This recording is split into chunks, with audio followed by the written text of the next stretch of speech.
Yeah, it's funny you mentioned that. I do find myself also sometimes like you blink and next thing you know, 2 hours, 3 hours have gone by and you're like, oh wow, I've just went down a political rabbit hole of I got to read the Bible. I'm spending way too much time because I did have one of my fellow brothers in Christ asked me one day. He was like, "Are you spending?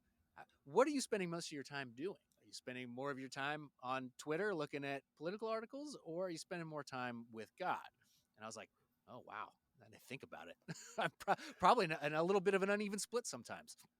Yeah, and I think that that's a huge deal with our congregation here. I've actually done that a number of times. I've challenged them to go on a media fast, and Mm-hmm. when we consider all of the brokenness in our world today, media is one of those. Because when I was a little kid, you watched the news, you listened to the news on the radio, and the stations would go off at 10 o'clock during the week and at 12 o'clock on the weekends.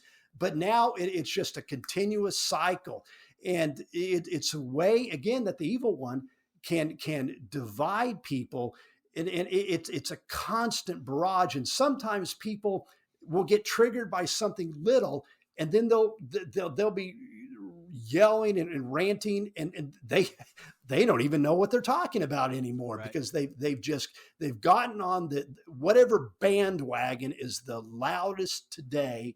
They jump on it, and therefore having a real dialogue gets pushed down further and further and further.